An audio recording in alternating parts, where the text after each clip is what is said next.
सचिन तेंदुलकर भारत के महान खिलाड़ी, जिन्हें भारत रत्न प्राप्त हुआ। अगर सचिन तेंदुलकर इतनी ही मेहनत तपस्या क्रिकेट के अलावा फुटबॉल, कबड्डी या किसी और खेल में करते तो शायद वो इस मुकाम पर नहीं पहुंचते। हमारे देश में ज्यादातर युवा यही गलती कर रहे हैं। वह जब कैरियर का सिलेक्शन करते हैं तो सिलेक्शन करते हुए सही मैच मेकिंग नहीं कर पाते। हर व्यक्ति की अपनी एक विधा है, एक स्किल होती है, एक उसका इंटरेस्ट होता है, कुछ गॉड गिफ्ट उसे मिले हुए होते हैं। हमको उसको ध्यान में रखना बहुत जरूरी है। आज सरकार वर्तमान में हमें बहुत से अवसर दे रही है। नौकरी एक विकल्प है, क्योंकि हमारा आज का प्लेटफॉर्म स्वरोजगार के लिए है, स्वावलंबन के लिए है। उस पर मैं बात नहीं करूंगा। लेकिन स्वरोजगार के लिए हमारा युवा बहुत बार यह सोचता है कि स्वरोजगार लगाना बहुत मुश्किल कार्य है। शायद मेरे पास संसाधन नहीं है, जानकारी नहीं है, मैं गांव में दूर दराज क्षेत्रों में रहता हूं, और उसके बाद अगर उद्योग लगा भी लिया जाए तो क्या गारंटी है चल पाएगा, क्या गारंटी है कि मैं सफल हो पाऊंगा। ये तमाम प्रश्न हमारे दिमाग में होते हैं, जिसके चलते हम अक्सर यह निर्णय नहीं ले पाते हैं, और फिर हम नौकरी को ही एक विकल्प मानकर उसके लिए लग जाते हैं। मैं हमेशा एक बात कहता हूँ, उद्योग लगाना मुश्किल नहीं है। दरअसल हम उद्योग जब लगाने की क्रिया में शामिल होते हैं या लगते हैं, तो हम सही लोगों का या सही मार्गदर्शन का चयन नहीं कर पाते, जिसे हम कहते हैं आज की भाषा में हैंड होल्डिंग। उद्योग लगाना एक प्रोसेस है, 2 साल का एक प्रोसेस है। किसी भी प्रकार का उद्योग आप सोच लीजिए। अगर मुझसे आप पूछे तो मैं उद्योग को 3 कैटेगरी में डिफाइन करता हूँ। एक होता है बिजनेस, व्यापार। दूसरा होता है एंटरप्रेन्योरशिप, उद्यमिता। और तीसरा होता है स्टार्टअप। ये तीनों शब्द आजकल बहुत मार्केट में प्रचलित है, हम सब जानते हैं। जब हम बात करते हैं बिजनेस की, व्यापार की, तो बिजनेस का अर्थ होता है जब भी आप किसी उद्योग का चयन यह सोच के करें, इसको करके मैं पैसा कमाऊंगा, मनी मेकिंग। उदाहरण के लिए, पीछे जब कोरोना काल चल रहा था, तो आपने पाया हमारे आसपास हर दूसरा, चौथा, पांचवा आदमी सैनिटाइजर और मास्क के काम में लग गया। उदाहरण बहुत सारे हैं, एक एग्जांपल मैं कोट कर रहा हूं। तो इसको हम कहेंगे व्यापार, बिजनेस। यानी आप जब किसी भी इकोनॉमिक एक्टिविटी का चयन इसलिए कर रहे हैं कि मैं इसको करके पैसा कमाऊंगा, वह एक्टिविटी आपके मन की है, नहीं है मन की, आती है, नहीं आती है, परंतु आपको यह लगता है कि पैसा आएगा इसको करने से। इस प्रकार जब हम किसी भी आर्थिक गतिविधि का चयन करते हैं तो वह कहलाता है व्यापार। व्यापार में प्रॉफिट एंड लॉस दोनों होता है, सबको पता है। और आमतौर पर हम देखते हैं लॉस ही ज्यादा होता है जब लोग आते हैं तो। इसके बाद दूसरी क्रिया है जिसको हम कहते हैं एंटरप्रेन्योरशिप, उद्यमिता। उद्यमिता मतलब जब आप किसी आर्थिक गतिविधि, इकोनॉमिक एक्टिविटी का चयन इस आधार पर करते हैं कि मैं ग्रोथ करूंगा, इसको करके मैं ग्रोथ करूंगा, तब वह कहलाता है उद्यमिता। अब आपके मन में प्रश्न आएगा कि इसमें फर्क क्या है। बहुत बड़ा फर्क है। फर्क यह है कि जब आप किसी भी औद्योगिक इकोनॉमिक एक्टिविटी को प्लान्ड वे में करते हैं, प्लानिंग के साथ करते हैं, रणनीति बनाकर करते हैं, तो वह ग्रोथ से जुड़ जाता है। यानी आप जो भी स्टेप लेंगे वह सिस्टमेटिक होंगे, और वह उस आधार पर होंगे जो आपने पहले से प्लानिंग किया है उसके साथ। अगर मैं इसको उदाहरण देकर मैं कंपेयर करूं तो मैं ऐसे करूंगा। जब आप उद्योग लगाते हैं तो आप के मन में सबसे पहला प्रश्न आता है कि क्या करूं जिससे मुझे प्रॉफिट मिले या पैसा मिलेगा। तो उस आधार पर आप उद्योग का चयन करते हैं। ऐसे में गलती हो जाती है, किस उद्योग में ज्यादा पैसा आ रहा है, लाभ हो रहा है, इस आधार पर जब आप उद्योग का चयन करते हैं तो आप गलतियां कर बैठते हैं। क्योंकि वह शॉर्ट टर्म आपका ऑब्जर्वेशन होता है, शॉर्ट टर्म डिसीजन मेकिंग होती है। तो उद्यमिता में इसके उलट लॉन्ग टर्म डिसीजन मेकिंग होती है। आप उद्योग का चयन इस आधार पर नहीं करते कि प्रॉफिट किसमें ज्यादा आएगा, आप उद्योग का आधार इस चयन पर करते हैं कि मेरी स्किल क्या है, मेरी क्वालिफिकेशन क्या है, मेरी जेब में धन कितना है, कितना धन मैं अपने परिवार से व्यवस्था कर पाऊंगा, और कितना धन मुझे सरकार की योजना के माध्यम से बैंकों से मिल जाएगा, और कौन सा उद्योग वर्तमान में बाजार में मेरे द्वारा किया जा सकता है जो चलने में मुझे मदद देगा। और तीसरा, कौन सा उद्योग है जिसका मार्केट में फ्यूचर है। उदाहरण के लिए बाजार दो तरह से काम करते हैं, हम जानते हैं, एक होता है ट्रेडिशनल मार्केट और एक है मॉडर्न मार्केट। जो ट्रेडिशनल मार्केट है वो बाजार आप सब जानते हैं, आप किसी भी बाजार में निकल जाइए, तमाम तरह के आपको दुकानें और प्रोडक्ट मिल जाएंगे। पर एक है मॉडर्न मार्केट, ऐसा बाजार जो नया नया काम कर रहा है। तो बाजार में सबके लिए संभावनाएं हैं। जैसे आजकल आपने सुना होगा, इथेनॉल पर बहुत ज्यादा फोकस है लोगों का। इथेनॉल, इलेक्ट्रिकल व्हीकल की बात हम कर रहे हैं, मोबाइल से जुड़े बहुत सारे विकल्प विकल्प आज हमारे हाथ में आ चुके हैं। सोलर की हम बात कर रहे हैं। कृषि में अगर हम जाए तो ऑर्गेनिक फार्मिंग की बात हम कर रहे हैं। यानी ऐसी चीजें जो थोड़ा ट्रैक से, रूटीन से हटकर अलग है। तो आपके पास विकल्प है कि आप ट्रेडिशनल काम करें, आप धूप बत्ती अगरबत्ती से लेकर, पेपर बैग से लेकर, फर्नीचर से लेकर कोई भी उद्योग आप कर सकते हैं। और आप चाहे तो जो मैंने अभी उदाहरण दिए, इलेक्ट्रिकल व्हीकल के उद्योग है, सोलर के हैं, एथेनॉल के हैं, गोबर से पेंट बनाना भी एक नया विकल्प है। ऐसे तमाम आपके पास ऑप्शन होंगे। यानी ऐसे भी ऑप्शन आपके पास है। और एक और ऑप्शन भी आपके पास है, कहते हैं स्टार्टअप, इनोवेशन। अब फर्क यह है कि अक्सर हमारा युवा गलती कर बैठता है, जब आप कोई उद्योग लगाते हैं तो आप कहते हैं मैं स्टार्टअप कर रहा हूं। मैं ये कहना चाहूंगा, स्टार्टअप करने के लिए तीन बातें बहुत महत्वपूर्ण होती है। स्टार्टअप में तीन चीजों का कॉम्बिनेशन होता है। पहला होता है स्टार्टअप में, वो होता है इनोवेशन, नवाचार, नयापन। मैं उसका उदाहरण दूंगा अभी आपको। दूसरा होता है डिजिटली ड्रिवन या टेक्नोलॉजी ड्रिवन, और तीसरा होता है मार्केटेबल। अब इसको मैं उदाहरण से आपको समझाने का प्रयास करता हूं। कुछ साल पहले तक भारत में टैक्सी चलती थी, आप लोग भी टैक्सी का प्रयोग करते थे, आज भी चलती हैं। परंतु एक व्यक्ति ने इस पर थोड़ा रिसर्च किया, मेहनत की, और उतनी देरी में आएगा, कितना पैसा लगेगा, कितने टाइम में आप कहाँ पहुंच जाएंगे, किस ट्रेन से पहुंच जाएंगे, तमाम बातें अब आपके मोबाइल फोन में इन एडवांस होती है। पेमेंट भी आप एडवांस कर सकते हैं उसको, गूगल, तमाम आजकल डिजिटल में प्रोविजन मिल चुके हैं, वो भी हो गया है। ये आप देखिए कितना सुविधाजनक हो गया। तो इसमें आप देखिए तीनों बातें आ गई। पहला नवाचार, इनोवेशन हुआ। दूसरा डिजिटल ड्रिवन या टेक्नोलॉजी ड्रिवन, क्योंकि इसमें मोबाइल ऐप टेक्नोलॉजी का प्रयोग हो रहा है। और तीसरा मार्केटेबल यानी नीड। यानी स्टार्टअप करता क्या है, सॉल्यूशन क्रिएट करता है। यानी जब आप बाजार में उतरते हैं तो आप एक सॉल्यूशन लेकर जा रहे हैं। दो चीजें होती है मुख्य, या तो होता है वैल्यू एडिशन, कुछ है उसमें और अच्छा कर देना, और दूसरा होता है उसको किसी प्रॉब्लम को सॉल्यूशन दे दिया। तो पहले हमें घर से निकलकर टैक्सी स्टैंड जाना, ढूंढना, बात करना, बहुत कुछ करना पड़ता था। अब आज ऐसी समस्या नहीं रही। तो यह कितना सुविधाजनक हो गया। तो यह कहलाया स्टार्टअप। ऐसे बहुत सारे ऑप्शन मिलेंगे आपको, ओयो की बात करें, और ई कॉमर्स में तो बहुत सारे ऑप्शन आपके सामने ऐसी हेड में आ गए हैं। मेरा कहने का अर्थ है कि आज आपके पास अवसर है। हम में कई लोग होंगे जो आज जो मुझे सुन रहे हैं, जिनके पास आइडिया होगा कुछ नया करने का। लेकिन मैं एक बात कहना चाहता हूं, आइडिया बहुत सारे आते हैं, लेकिन वह फिजिबल होना चाहिए, डुएबल होना चाहिए, अचीवेबल होना चाहिए। अगर वो ऐसा होगा तभी वो स्टार्टअप बन पाएगा। वरना हम कोई ऐसी चीज ना क्रिएट करें जिसका बाजार ही ना हो, या जो बाजार में चल ही ना पाए। बहुत सारे, इसीलिए आप देखते हैं स्टार्टअप में फेलियर रेट बहुत ज्यादा होता है। तो मैं ये बात हमेशा कहता हूँ युवाओं से, अगर आपके अंदर वाकई कुछ स्टार्टअप के वो इंस्टिंक्ट है, तभी आप स्टार्टअप में आइए। मतलब कोई ऐसा चीज इनोवेशन आप करने की स्थिति में है जो प्रोटोटाइप बनाकर आप ला सकते हैं। तो उसके लिए सरकार आपको बहुत सारी स्कीम्स के माध्यम से स्टैंड अप इसकी जो हमारी स्कीम है उसके माध्यम से सपोर्ट कर रही है। लेकिन अगर ऐसा नहीं है तो मैं एक अनुरोध करता हूं कि फिर हम उद्यमिता के क्षेत्र में आए नॉर्मल, और अपना कोई रोजगार या कोई स्वरोजगार हम चुन लें। अब इसमें अंतर क्या है?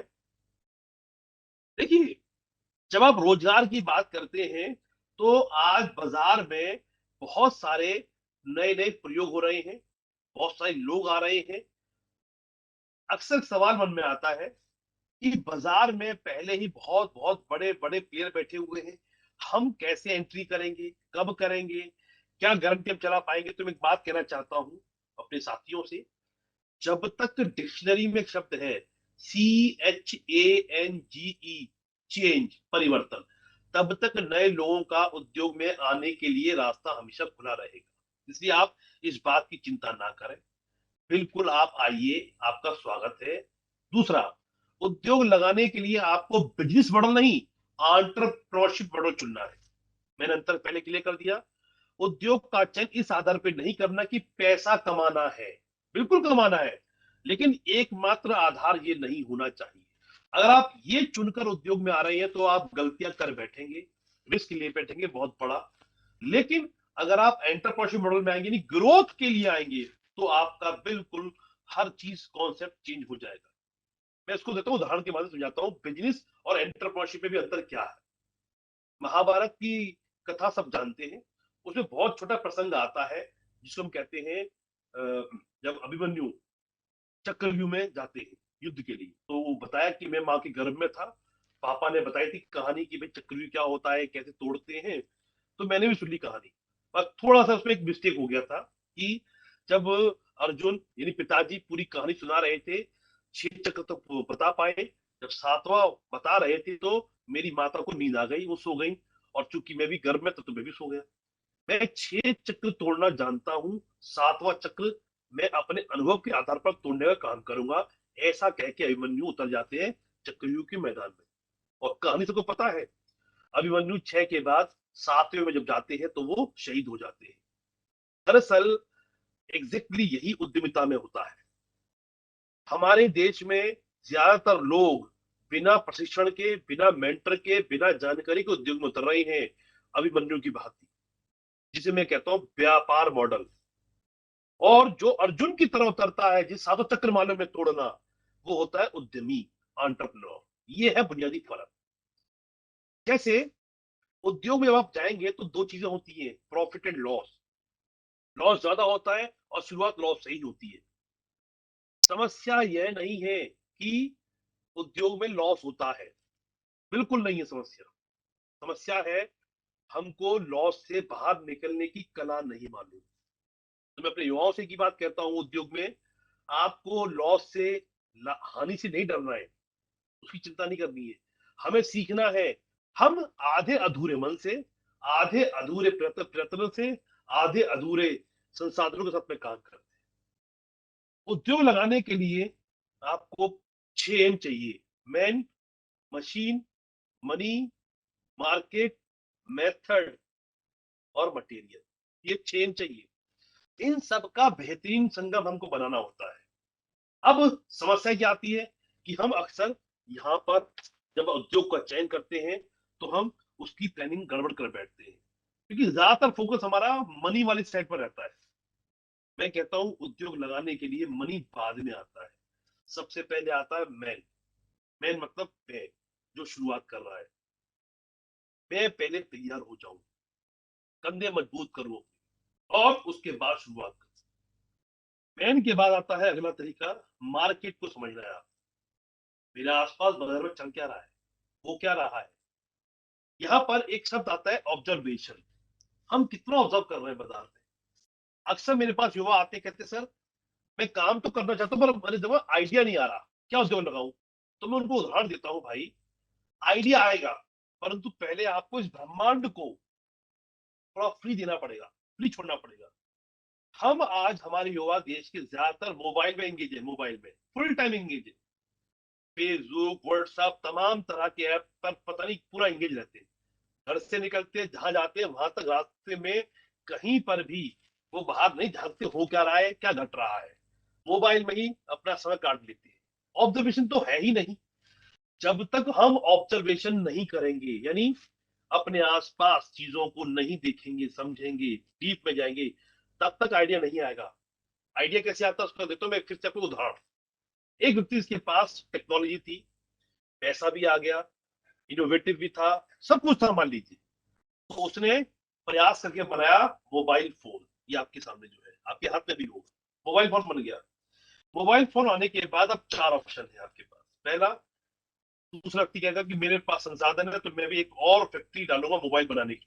अगर नोकिया आ गया तो सैमसंग आ जाएगा हमारा। दूसरा व्यक्ति कहेगा नहीं, मेरे पास इतने संसाधन नहीं है, तो पैसा नहीं है, मैं तो बायोडाटा बनाकर जॉब आऊंगा कंपनी में जाकर मोबाइल वाले के पास। दूसरा ऑप्शन हो गया, जॉब करेंगे आप कंपनी में जाकर। तीसरा ऑप्शन, ना फैक्ट्री खोल पाऊंगा ना जॉब करूंगा, मैंने काम कर लिया मोबाइल का, एक रिपेयरिंग वर्कशॉप खोल लिया, मोबाइल बेचूंगा, खरीदूंगा और रिपेयर करूंगा। ऑप्शन तीन। चौथा व्यक्ति, ना वो पहला काम करेगा ना दूसरा ना तीसरा, वो कहेगा ऑब्जर्वेशन किया, और ऑब्जर्वेशन करते हुए उसने पाया मोबाइल हाथ से गिरता है, टूट जाता है, इसके जाते हैं, उसने बना दिया मोबाइल कवर। ये मोबाइल है, इसका कवर है। पहले मोबाइल आया था, बाद में कवर आया। और ये कैसे आया? ऑब्जर्वेशन से। फिर तीसरा व्यक्ति आया, वही ऑप्शन, मोबाइल का कवर बनाऊं, इसमें जॉब करूं, या मोबाइल कवर बेचूं। नहीं, उसने ऑब्जर्वेशन किया और देखा आजकल आप कहीं भी जाते हैं अक्सर और थोड़ा सा टेढ़ा हो जाते हैं, दिखते हैं और अपना एक सेल्फी लेते हैं, सेल्फी। और किसी ने ऑब्जर्वेशन से बनाया, सेल्फी स्टिक बना दिया। ऑब्जर्वेशन से आइडिया आ गया। मैं ऐसे 50 आपको एग्जांपल दूंगा मोबाइल पे अकेले। पहले कवर, फिर सेल्फी का स्टिक आया, फिर और चीज आती चली गई। अरे कैसे आई दोस्तों? ये आई ऑब्जर्वेशन। आइडिया ऐसे आता है। जब युवक कहता है आइडिया कैसे आता है, तो मैं बताऊं तो आइडिया ऐसे आता है, ऑब्जर्वेशन से आता है। हम कितना ऑब्जर्व कर रहे हैं अपने आसपास। ऑब्जर्वेशन सबसे इंपॉर्टेंट टूल है किसी उद्यमी के लिए। बाजार में सब कुछ है, हर चीज बाजार में बिकती है। जो मैं देख पा रहा हूं मेरे सामने, हर चीज, जैसे कोई टेबल है, कोई कुर्सी है, कोई बैग है, कोई गिलास है, कोई लैपटॉप है, व्हाटएवर जो मैं देख सकता हूँ, और जो मेरे पीछे में नहीं देख सकता, वही बाजार बिकता है। और अभी भविष्य की कल्पनाओं में जो चीज आएगी इनोवेटिव होकर, वही बाजार में आएगी। तो बाजार में हर चीज बिकती है। बस समस्या क्या है? Match making. मैं क्या बेच सकता हूं? जैसे कोई गाने में अच्छा है, तो कोई बोलने में अच्छा है, कोई लिखने में अच्छा है। सबकी अपनी स्किल होती है, हमें वो पता करना पड़ेगा, उसके आधार पर उद्योग का चयन करना पड़ेगा, तब जाके सफलता आती है। केवल इस आधार पर कभी उद्योग का चयन मत करना कि किस उद्योग पे पैसा ज्यादा आता है। अगर ऐसा किया तो आप गलती कर बैठेंगे। दूसरा, 2 साल लगते हैं किसी उद्योग को शुरू करने में और जमाने में। 2 साल बहुत संघर्ष है। कम से कम 2 से 3 महीना मिनिमम आपको बाजार का अध्ययन करना है, जिसे हम कहते हैं मार्केट स्कैन, मार्केट रिसर्च। घूमिए बाजारों में जाकर, आपके आसपास जो बाजार है घूमिए, देखिए, लिस्ट बनाइए क्या क्या चीजें। और ये पता है, जो हमारा जो दिमाग है अपने आप उन चीजों को पकड़ता है जो ये करना चाहता है या कर लेगा। वो 2 4 5 7 चीजें जो आपके द्वारा हो सकती हैं, ऑब्जर्वेशन से लाइए। ऐसे नहीं, सुन के, देख कर आइए, समझिए, अध्ययन कीजिए, और वहां से नीड क्रिएट होती है जो आपके पास आती है। और आप खुद तय कर पाते हैं कि हाँ, ये एक इसके लिए टूल है, जिसे हम कहते हैं मैचिंग टूल। तो अभी प्रोफेसर विकास साहब ने मुझे कहा कि कभी मैं ऑफलाइन फिजिकली वहां हूं, मैं चाहूंगा, क्योंकि आज का तो केवल एक ओरिएंटेशन प्रोग्राम है और वन वे कम्युनिकेशन ज्यादा होने वाला है। मैं खुद चाहूंगा कि कभी फिजिकली मैं वहां हूं 2 3 4 दिन के लिए, और आपको detailed step by step training दूं, क्योंकि हर कॉन्सेप्ट के अंदर बहुत कुछ है। जैसे मैंने कहा मैच मेकिंग, तो मैच मेकिंग अपने आप में आधा दिन की एक्सरसाइज है जो आप लोग करेंगे, और स्वयं अपने आप खुद विकल्प तय कर पाएंगे कि किस उद्योग के लिए मैं सूटेबल। एक बात कहता हूँ हमेशा, एक मंत्र है जो मैं हमेशा देता हूँ अपने छात्रों को, मुझसे अच्छा मेरे बारे में कोई और नहीं जानता। जब मुझसे अच्छा मेरे बारे में कोई और नहीं जानता, तो मेरा भला, मेरा हित कौन करेगा? मैं स्वयं करूंगा। बस जरूरत है हम थोड़ा सा पॉलिशिंग कर ले, समझदारी के साथ। तो मैं बाजार में ऑब्जर्वेशन की बात कर रहा था आपसे। तो बाजार में आप जाइए, बैठिए, बात कीजिए, आपको आइडियाज आएंगे। उन आइडियाज को लिखिए पेपर पे, कॉपी पर। अभी गलती क्या होती है युवाओं के साथ मालूम है? हमारे हर आइडिया यहाँ दिमाग में आ रहा है, यही रिव्यू हो रहा है, और यही डिलीट हो रहा है, पेपर पे आता ही नहीं है। पेपर पे लिखिए, मिटाइए, कोई बात नहीं, फिर और आइडिया आएगा, पॉलिशिंग हो जाएगी, और फिर कभी मौका लगा तो वो टूल भी आपको देंगे जिससे आपको करने में सुविधा हो जाएगी, जिसे मैं कहता हूँ मैच मेकिंग टूल। तो ऑब्जर्वेशन करना है, 2-3 महीने लगते हैं। फिर 2-3 महीने के बाद एक दो आइडिया आपके फाइनल हो जाते हैं। उसके बाद फिर उन आइडियाज के लिए क्या क्या रिक्वायरमेंट है, तो उसके स्टेप्स होते हैं। पहला आता है आइडिया। आइडिया, फिर आइडिया में सिलेक्शन ऑफ आइडिया, यानी आइडिया तो 2, 4, 5, 7, 10 आएंगे आपके माइंड में करने के लिए, उनमें से एक कौन सा मेरे लिए सुटेबल वो चुनना। जब सिलेक्शन हो गया तो फिर ट्रेनिंग होती है। ट्रेनिंग मैंडेटरी है। मैं एक बात बता दूं आपको, सबसे नजदीकी पढ़ाई मानी जाती है स्वरोजगार के लिए, रोजगार के लिए, एमबीए बीबीए। परंतु आप देखेंगे अपने आसपास हमारे देश में मैक्सिमम युवा जो बीबीए एमबीए करते हैं वो भी जॉब की लाइन में लगे होते हैं। Practical training is very much important, जिसको हम कहते हैं ईडीपी, एंटरप्रेन्योरशिप डेवलपमेंट प्रोग्राम, जो अभी कर रहे हैं कार्यक्रम, ये उसी श्रेणी में आता है, उद्यमिता विकास कार्यक्रम। तो आपको ट्रेनिंग करनी है। ट्रेनिंग में 3 कंपोनेंट होते हैं, थ्योरी, प्रैक्टिकल और मार्केट ट्रेनिंग, बहुत जरूरी है, आपको करना पड़ेगा। ट्रेनिंग के उपरांत फिर आता है preparation of bankable project report. आपको रिपोर्ट बनानी है बैंक की। अब अक्सर समस्या आती है हमारे देश में, लोग कहते हैं कि लोन नहीं मिलता, तो मैं कहता हूँ भाई लोन कैसे मिलेगा। आप जाते सी के पास और वो सी आपकी रिपोर्ट बना के देता है, उसमें आपका क्या है, आपका कंट्रीब्यूशन क्या है, कुछ नहीं है ना। तो इसलिए जब तक उस रिपोर्ट में आत्मा नहीं होगी, वजन नहीं होगा आपका, वो रिपोर्ट किसी काम की नहीं है। बैंकर ये नहीं देखता कि भाई रिपोर्ट कैसी है, वो देखता है जो रिपोर्ट लेकर आया है वो कैसा है, क्या वो रिपोर्ट के बोझ को उठा पाएगा। वहां पर हम फेल हो जाते हैं।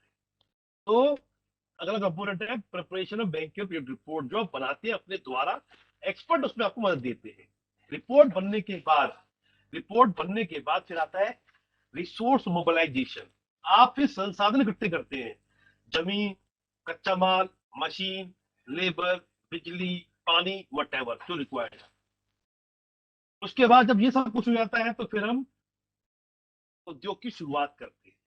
और शुरुआत करने के बाद फिर हम एक ट्रायल करते हैं, टेस्ट करते हैं, और टेस्ट करने के बाद बाजार में उतर जाते हैं। और बाजार में उतरने के बाद फिर हम ग्रोथ के कॉन्सेप्ट पर काम करते हैं। ये पूरी प्रक्रिया उद्योग को चलाने की। अब इसमें 3 श्रेणियां होती हैं। एक होता है ट्रेडिंग करना। ट्रेडिंग सबसे आसान विकल्प है उद्योग का, सबसे आसान। आपके पास जगह है, कोई प्रोडक्ट आप लेकर आए, बेचा, कमीशन लिया। तो उसके लिए हम कोई बहुत ज्यादा हम यहाँ पर आपको उसके बारे में क्या बताएं। लेकिन उसके अलावा जो 2 और सेक्टर बचते हैं, एक है सर्विस इंडस्ट्री और दूसरा है मैन्युफैक्चरिंग इंडस्ट्री। सर्विस मतलब सेवा देना। जैसे मैं भी आपको पढ़ा रहा हूं मान लीजिए, तो ये सेवा देना हुआ। वकील ने वकालत की, डॉक्टर ने ट्रीटमेंट किया, कोई गाड़ी खराब हुई आपकी, वो किसी ने रिपेयर कर दिया, कोई हेयर ड्रेसर के पास गया, कोई ब्यूटी पार्लर गया, कोई कपड़े सिलवाने के लिए, ये तमाम हमारे ऑप्शन कहलाते हैं। सॉफ्टवेयर डेवलप कर दिया आपने मान लीजिए, ये कहलाते हैं सेवा क्षेत्र, सर्विस इंडस्ट्री।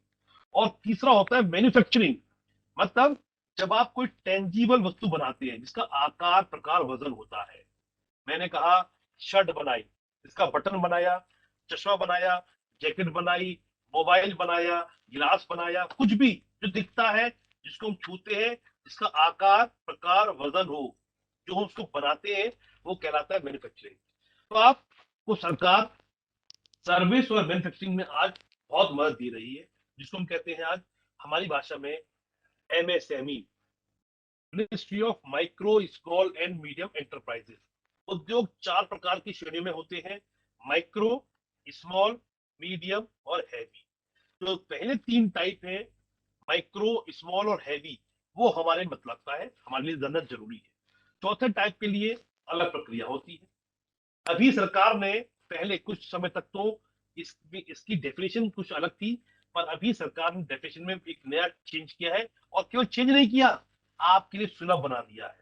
अब पहला काम तो यह हुआ, सर्विस और मैन्युफैक्चरिंग के लिए अब एक ही कैटेगरी बना दी।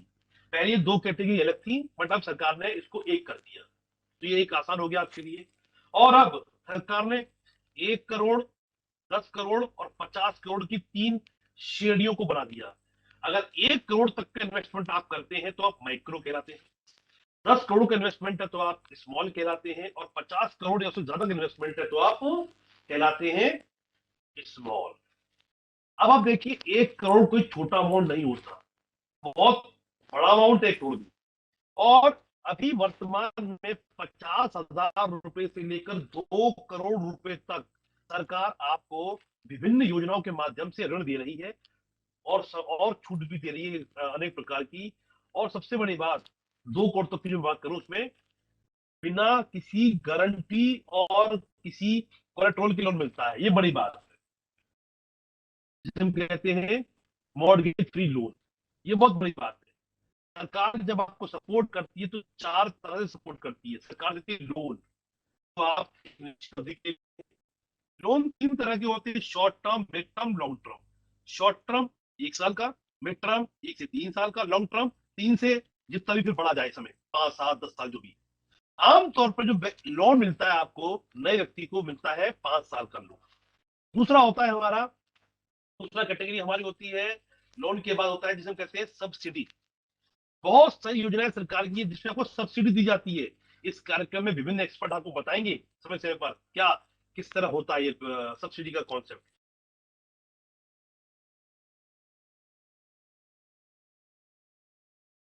20% सब्सिडी है तो इसका अर्थ यह हुआ 2 लाख रुपए आपके माफ, या आपको गिफ्ट कर दिया, आपको केवल 8 लाख वापस करना है, इसे कहते हैं सब्सिडी में। इसी की योजना है। और सबसे बेहतरीन स्कीम है इसके लिए पीएमईजीपी। मैं बताऊंगा उसके बारे में थोड़ा आपको आगे। पीएमईजीपी योजना सबसे बेस्ट स्कीम है इसकी। तीसरा होता है ग्रांट, मतलब सरकार आपको ग्रांट दे रही है।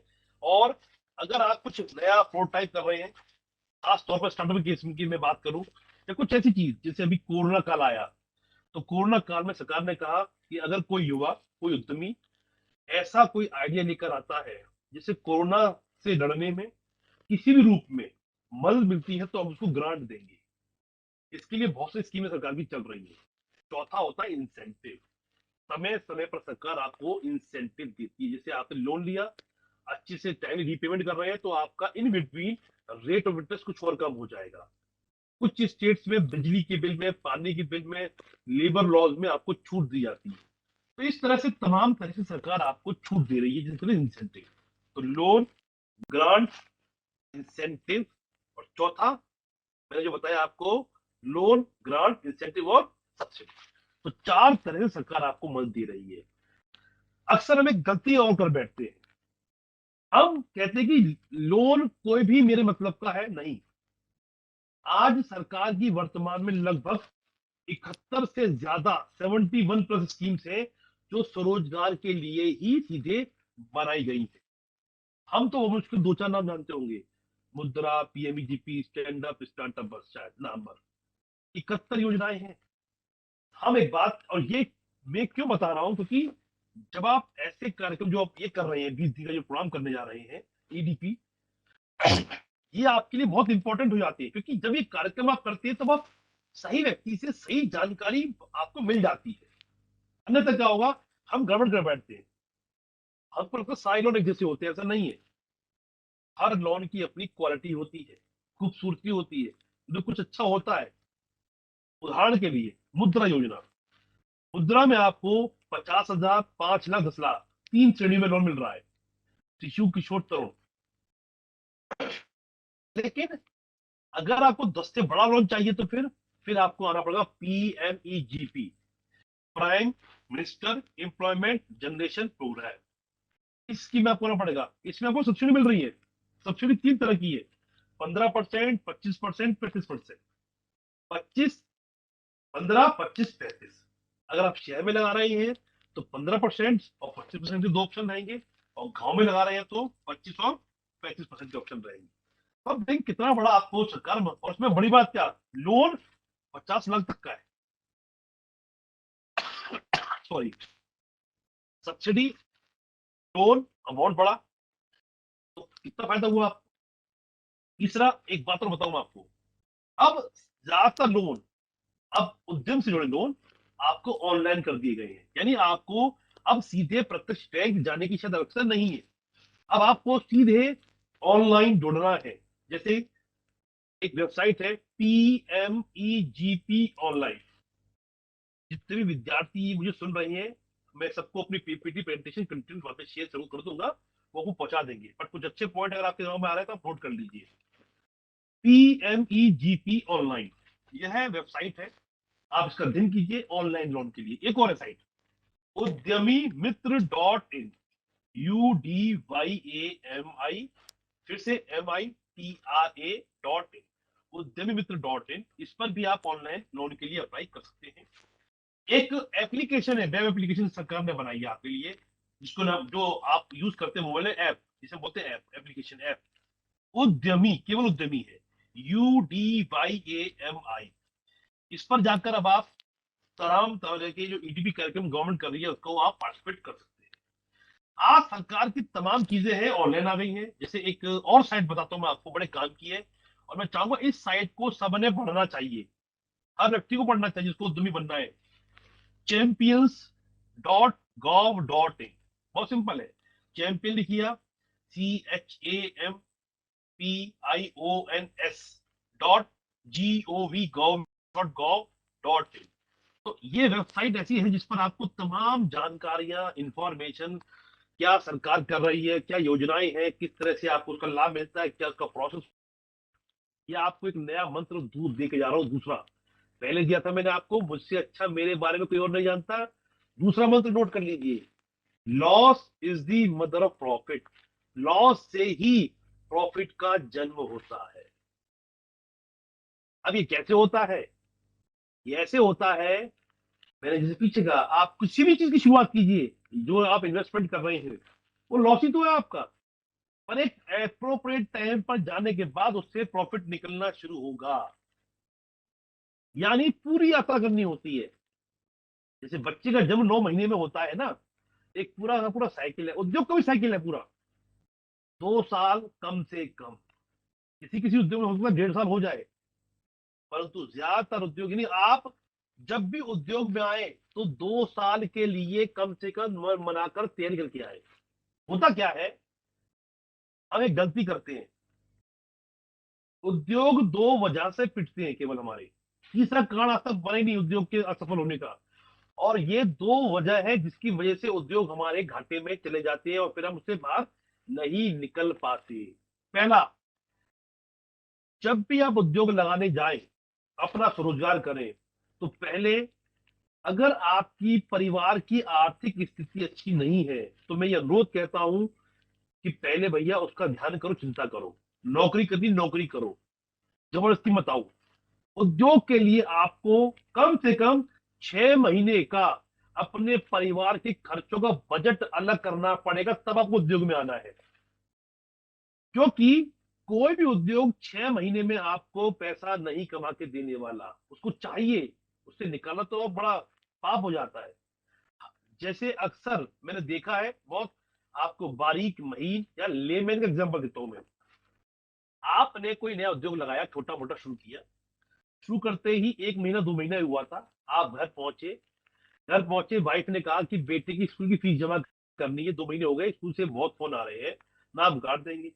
अब उस दिन बाय चांस आपके पास कहीं से 2 4 5 10 हजार रुपए आए हुए थे, जेब में रखे हुए थे, तो क्या होगा मालूम है? जैसी वाइफ कहेगी, तुरंत आप अपने ये हाथ को चीज जेब में ले जाएंगे और उसको 1000 2000 जो देने दे देंगे उसमें से। वो पैसा आपके घर का नहीं था, वो उद्योग का पैसा था। और आप अपने आप को कमांड देंगे कि मैं अब टोपी घुमा लूंगा, ऐसे कोई बात नहीं है। बस आज से ये ऐसी टोपी घूमना शुरू होगी कि उद्योग को बंद कर कर ठहरेगी।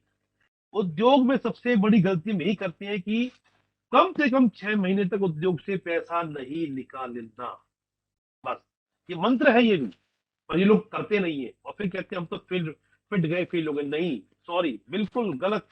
आप कोई भी ऐसे लगाइए, कोई जुगत जुगाड़ प्रार्थना मंत्र जो करना कर लीजिए, गलती तो कर दिया, नहीं करना। 6 महीना कम से कम पूरे व्यापार के ऊपर फोकस, उसका पैसा उसी में रहना चाहिए। दूसरा, जब भी उस उद्योग से कुछ भी पैसा आ रहा है तो आपको उस उद्योग से पैसा कहीं निकाल कर इन्वेस्ट नहीं करना, बिल्कुल नहीं करना। उस उद्योग का पैसा उसमें ही लगाना। दूसरा, अभी आप साइकिल पे भी नहीं थे पर पैसा आता दिखा तो आप नीड क्रिएट हो गई एक स्कूटर से और काम आसान हो जाएगा, एक इससे गाड़ी से काम नहीं करना कभी भी। अगर आपने ये दो काम से बच गए तो मैं आपको दावे से कह रहा हूं, आपका उद्योग चलेगा ही चलेगा। दोस्तों साथियों, मैं आज आपसे जो बात कर रहा हूँ ना, बहुत प्रैक्टिकल बात कर रहा हूँ। मेरा 20 साल का अनुभव है। 1 लाख से ज्यादा लोगों को, युवाओं को आप जैसे ट्रेनिंग देने का मेरा मुझे अनुभव मिला है ईश्वर के पास से। और कितने सैकड़ों लोगों ने उद्योग लगाया, उसकी कोई गिनती नहीं है। उस अनुभव से मैं आपसे आज बात कर रहा हूँ। तो दो बातों को आपने ध्यान रखना है। पहला, 6 महीने तक उस उद्योग से पैसा नहीं निकालना और कोई भी एक्स्ट्रा खर्चा उससे नहीं करना। और जब भी 6 महीने साल भर बाद निकालना भी है तो अपनी उसमें कोई फिक्स सैलरी निश्चित करिएगा। जैसे आप लेबर को देते हो ना अपने कंपनी में, या जो भी स्टाफ को दोगे, ऐसे ही अपनी फिक्स कर लीजिएगा उस प्रॉफिट के आधार पर। लेकिन एक्स्ट्रा पैसा नहीं निकालना। 2 साल बस, 2 साल अगर आपने अपने पे कंट्रोल कर लिया इन दो चीजों पर, आपको पकड़ने वाला कोई नहीं होगा। आप उद्योग चलना ही चलना है। पर क्या होता है, हम लोग रूल तोड़ते हैं। मैं एक बात कहता हूं अक्सर, बिजनेस का संबंध लक से नहीं है। It is pure mathematical science only. जैसे आप फार्मूला लगाते हैं ना, केमिस्ट्री में फार्मूला लगाते हैं, फिजिक्स में लगाते हैं। अब आप देखिए हमारे यहाँ पर एक तंत्र है, इतना स्ट्रॉन्ग तंत्र है कि कब सूर्य ग्रहण पड़ेगा, कब चंद्र ग्रहण पड़ेगा, कब क्या होगा, आज सब पहले से पहले हमको मालूम होता है ना, करती है ना जबकि वो तो। लेकिन हमें सब मालूम है। क्यों मालूम? मालूम है, गणना करते हैं हम उसकी, कैलकुलेशन। उसमें दो चीजें हैं, मैथमेटिक्स है और साइंस है। उसी आधार पर उद्योग भी है। उद्योग कोई ऐसी चीज नहीं है, चमत्कारिक चीज नहीं है। उद्योग भी जैसे आप सटीक गणना करते हैं कब चंद्र ग्रहण पड़ेगा, कब सूर्य ग्रहण पड़ेगा, वैसे ही आप गणना करते हैं कि मेरा उद्योग कब मुझे प्रॉफिट देगा, कहाँ क्या करने से, गड़बड़ करने से ये होगा। ये सब निश्चित है। इसी को मैं एंटरप्रेन्योरशिप कहते हैं। जिसको हम कैलकुलेटेड वे में करें वो उद्यमिता कहलाता है, और जो नॉन कैलकुलेटेड वे में करें तो वो बिजनेस कहलाता है। उदाहरण के लिए, आप अपने आसपास जहां भी रहते हैं किसी दुकानदार के पास जाइए, दुकानदार के पास, और बोलिए कि भाई काम धंधा कैसे चल रहा है। तो बोलेगा बड़ा परेशान हूँ, दुखी हूँ, ये हूँ वो हूँ। फिर आप बोलिए एक काम करो भैया, एक ट्रेनिंग करो, ट्रेनिंग उद्योग को बढ़ाने के लिए, अच्छा करने की ट्रेनिंग है, उसको आओ अटेंड कर लो। तो पता क्या बोलेगा वो, यार मरने का समय नहीं तो ट्रेनिंग की बात कर रहा है। आपको ये सुनने को मिलेगा। ये है हमारा रिस्पॉन्स। ये है तरीका व्यापार करने का। क्योंकि व्यापार में केवल उसको चाहिए पैसा। सुबह पैसा, दोपहर पैसा, रात पैसा। लेकिन उद्यमिता बात करती है तरक्की की, ग्रोथ की। ये पूरी कैलकुलेटेड होती है, मुश्किल नहीं है। हाँ, एक बात और कहूं मैं आपको प्रैक्टिकल तरीके से, जब भी आप किसी उद्योग की शुरुआत करेंगे तो 3 तरह के धा लगेंगे। धा, 3 धा: धूप, धूल, धक्का। पक्का लगेगा। 2 साल मैंने पहले ही कह दिया। धूप, धूल, धक्का। धूप मतलब स्ट्रगल करना, धूल मतलब चप्पल गिर जाना, और धक्का मतलब फेलियर होगा। लेकिन सिर्फ घबराना नहीं है, क्योंकि ये तीनों चीजों को हासिल करने का तरीका है चौथा धा, जिसे हम कहते हैं धैर्य। धूप, धूल, धक्का उद्योग में लगेगा पक्का, पर इस सबसे आप उबर जाओगे अगर आपके पास चौथा धा है, उसे हम कहते हैं धैर्य, अंग्रेजी में पैशन कहते हैं। 2 साल, इसीलिए मैं बार बार फोकस कर रहा हूं। 2 साल, 2 साल, 2 साल देने ही पड़ेंगे। मन बना के 2 साल का आना ही पड़ेगा। 2 महीने में कुछ नहीं होगा, वरना फिर आप नौकरी करो, जो करना है सो करो, उद्यमिता तो नहीं हो पाएगी। लेकिन एक बार कर दिया तो फिर कोई पकड़ेगा नहीं, फिर आप नहीं, आपका परिवार, आपकी पीढ़ियों के लिए आपने भला कर दिया। नौकरी अकेला करता है, व्यापार परिवार करता है। टीम चाहिए आपको। आप अपने घर में, परिवार में, स्कूल में, कॉलेज में, जहां भी हैं, 2 लोग 3 लोग मिल जाइए, आपस में चर्चा कीजिए, बातचीत कीजिए, रास्ते मिलेंगे आपको। अकेले कुछ नहीं होता है, क्योंकि हर चीज के लिए एक साइंस है। सरकार आज आपको हर तरह से मदद दे रही है। मैंने बताया आपको, आज सरकार आपको एक नया कॉन्सेप्ट बताता हूँ जो हमारे इस कार्यक्रम का हिस्सा भी है। उसे हम कहते हैं न्यू एजुकेशन पॉलिसी की बात कर रहे हैं आजकल। अभी सरकार ने हर कॉलेज स्तर पर, ये यूनिवर्सिटी स्तर पर घोषणा कर दी है कि अब हर विद्यार्थी को एक ट्रायंगल मिलेगा। एजुकेशन एक छोर पर, दूसरे छोर पर स्किल है, और तीसरे छोर पर एंटरप्रेन्योरशिप। यानी पढ़ाई के साथ साथ, अब तक ये होता था आप पढ़ाई पूरा करके निकले, नौकरी का प्रयास किया, नहीं मिली, मजबूरी में आप उद्योग लगाते थे, फिर परेशान होते थे। लेकिन लेकिन अब सरकार ने क्या कहा, पढ़ाई के साथ साथ धीरे धीरे सटल वे में, पढ़ते पढ़ते उद्यमिता के गुण भी आपके भीतर डालने शुरू हो जाएंगे। यानी आपकी 3 साल 4 साल की जो ग्रेजुएशन होती है, उसी दौरान आप धीरे धीरे धीरे अब उद्यमिता की पढ़ाई भी करते रहेंगे। और उसको ऐसा बनाया है सरल करके कि आपकी जो पढ़ाई है उससे उसको नुकसान नहीं, बल्कि उसको कॉम्प्लीमेंट करेगी। बेशक आप इंजीनियरिंग कर रहे हैं, कोई भी पढ़ाई क्यों ना कर रहे हैं, कोई फर्क नहीं पड़ता। उसका लाभ क्या मिलेगा, पढ़ते पढ़ते 3-4 साल में आप उद्यमी के जितने भी कॉन्सेप्ट वो भी क्लियर हो जाएंगे। और कॉन्सेप्ट क्लियर नहीं होंगे, जो मैंने कहा, idea, selection of idea, training, bank project report, resource mobilisation, तमाम स्टेप पढ़ते पढ़ते ही आप पूरे कर लेंगे। और उसका नतीजा क्या निकलेगा, जब आप पढ़ाई करके बाहर निकलेंगे अपने कॉलेज से, तो आप परेशान नहीं होंगे 2 महीने 6 महीने, आप सीधा रिबन कटिंग करेंगे अपने उद्योग की। ये परिवर्तन अभी नई पॉलिसी के माध्यम से आपको मिल रहा है। अक्सर युवा कहता है कि सर पढ़ाई मुश्किल है, हम कैसे करें। तो मैं एक बात कहता हूं, कोई मुश्किल नहीं है मेरे दोस्तों। आपको केवल कंपार्टमेंट बनाने हैं इस दिमाग में। ये जो ब्रह्मांड है ना, बड़ा खूबसूरत है। हम तो इसका 1-1.5% भी यूज नहीं कर पाते। 1-1.5%, 1-1.5% भी वो होते हैं जो जीनियस होते हैं, बाकी तो उससे नीचे होंगे शायद और भी। पर अगर हमने इसको कंपार्टमेंट बना दिए दिमाग में अपने, तो आप बहुत अच्छा टाइम मैनेजमेंट कर पाएंगे। मैं एक बात हमेशा अपने दोस्तों से कहता हूँ, अपने अपने विद्यार्थियों से कहता हूँ कि भाई, आपके पास ये बहुत बड़ी ताकत है मोबाइल, लेकिन अगर आपको उद्यमी बनना है, सफल उद्यमी बनना है, तो इसका आपको कंट्रोल्ड यूज करना है, कंट्रोल्ड। हम हर समय मोबाइल में ना लगे रहे, ऑब्जर्वेशन पर थोड़ा सा ध्यान दें, बाजार को देखें। क्योंकि उद्यमी बनने के लिए सबसे पहली जरूरत है, इस ब्रह्मांड को फ्री छोड़िए। क्योंकि इसी से आइडिया आएगा और इसी से सॉल्यूशन आएगा, कहीं और से नहीं आएगा। हम इतना बिजी हो गए हैं मोबाइल फोन में कि सुबह से लेकर रात तक, मैं तो मजाक में कहता हूँ, धड़कन यहाँ नहीं है, मोबाइल में आ गई है।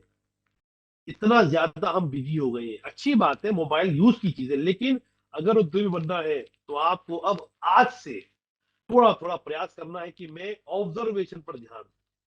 बिना ऑब्जर्वेशन कुछ नहीं होगा। सरकार आपको सब कुछ दे रही है, परंतु उसका लाभ तभी मिलेगा जब आप करने की स्थिति में होंगे।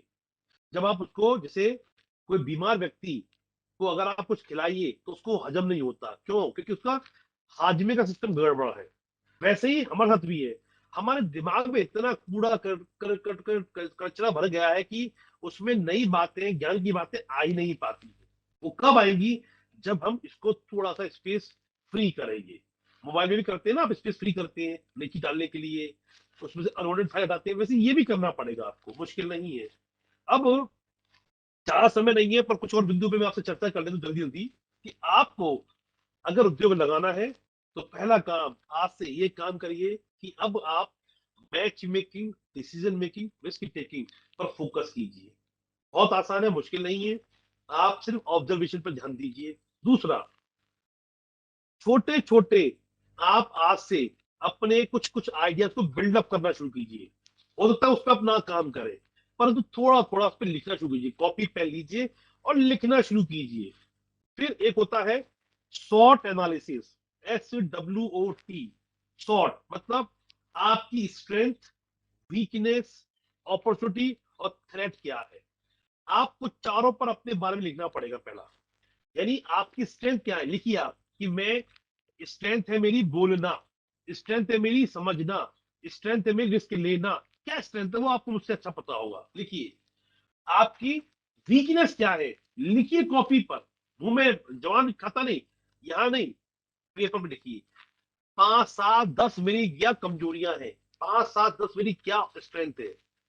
अगला, अपॉर्चुनिटी, आपके आसपास कौन कौन सी अपॉर्चुनिटी आपको दिखाई दे रही है। फूड प्रोसेसिंग में है, एग्रीकल्चर में है, टेक्नोलॉजी में है, किसमें है, सर्विस इंडस्ट्री में है, मैन्युफैक्चरिंग में है, किसमें है, आपको दिखाई दे जाएगा।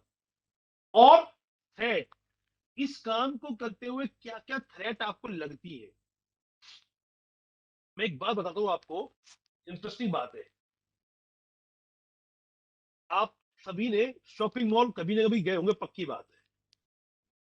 पर इसमें एक खास बात है जिसके लिए मैं इस बात को पॉइंट को इंगित कर रहा हूं। जब शुरुआत हुई शॉपिंग मॉल से बहुत साल पहले, 20 25 साल पहले, तो उसमें ट्रेंड था, शॉपिंग मॉल बनता था, उसके टॉप पर होता था सिनेमा हॉल।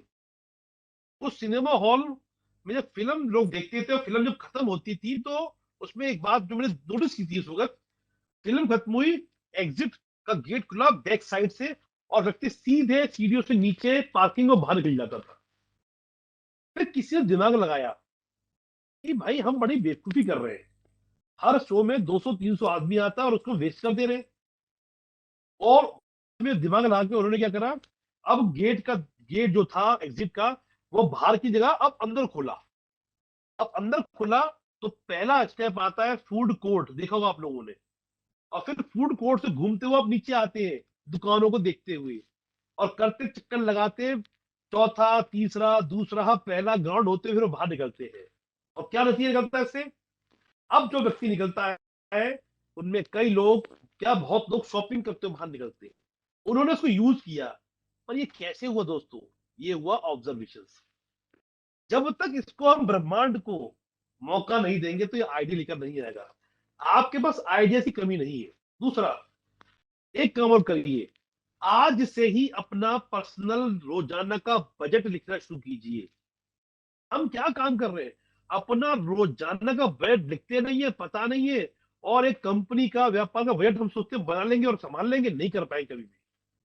पहला काम आज से ही, अब बहुत सारे मोबाइल पर एप्स आ गए हैं जो आपको हेल्प भी करेंगे।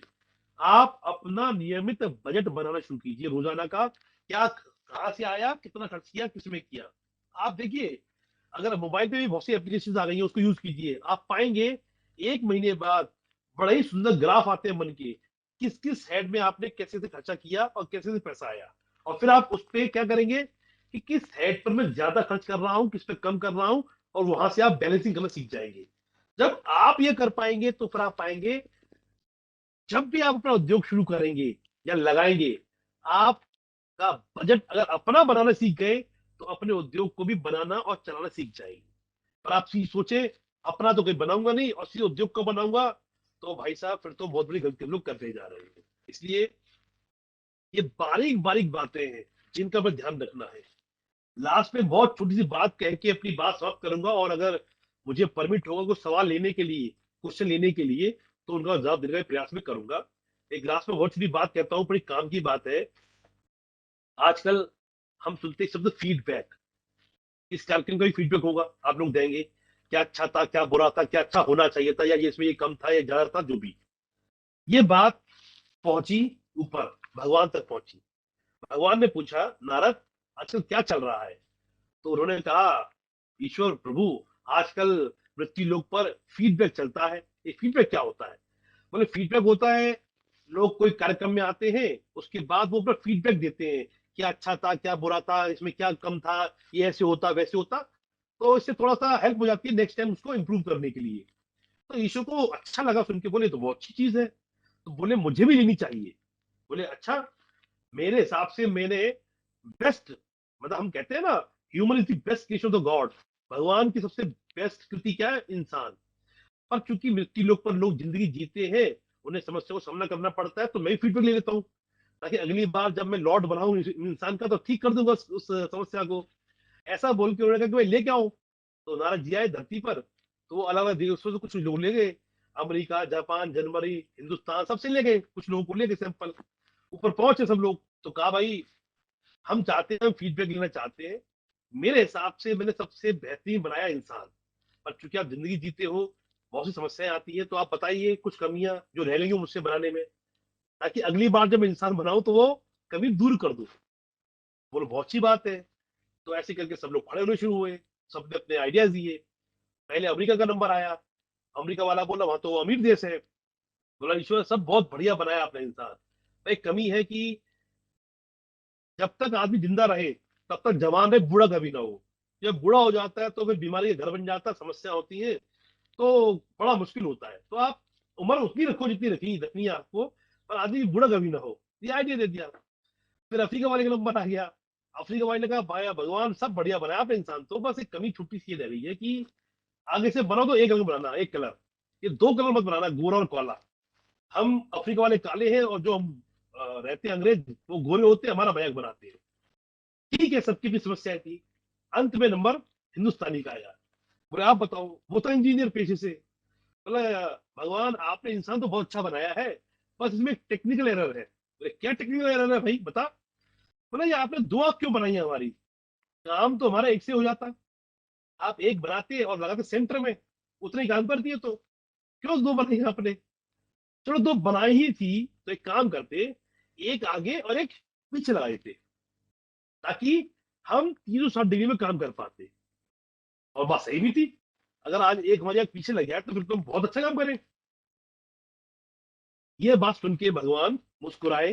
बोले मेरे दिमाग में आइडिया आया था जब मैं इंसान बनाया था पहली बार, पर कुछ सोच के मैं रह गया और ठहर गया और मैंने ये ड्रॉप कर दिया आइडिया। तो भारतीय बोला इतना बढ़िया आइडिया आपने क्यों ड्रॉप कर दिया। बोले इसलिए कर दिया बेटा, आज जब मैंने दो आंखें तेरी आगे लगाई है तब तो तू इतना सोचता है, चिंता में रहता है, क्या करूं क्या ना करूं, राइट जाऊं लेफ्ट जाऊं, सीधे जाऊं पीछे जाऊं, दुविधा में रहता है। अगर बेटा गलती से एक आंख पीछे लग गई होती तेरी, तो तू जिंदगी में जहां है वहीं खड़ा रहता। मैं चाहता हूं कि मैंने दोनों आंखें आगे से लगाई है कि मेरा बच्चा हमेशा आगे देखे और आगे बढ़े। और दो क्यों लगाई है मालूम है। दूसरी लगाई है पेयर, जोड़ा। दुनिया में अकेले कुछ नहीं होता है, टीम चाहिए। इसलिए ये ईश्वर का संदेश है जो मैंने आपको आज पहुंचाया है। मुझे बहुत खुशी हुई आपके साथ जुड़कर बात करके। पर क्योंकि एक तरफा कम्युनिकेशन होता है, थोड़ा सा वैसा रहता है, लेकिन फिर भी मैं उम्मीद करता हूँ मैं कुछ बातें कह पाया। और फिर कभी ईश्वर ने चाहा तो आपसे मुलाकात करेंगे, अच्छा प्रोग्राम करेंगे।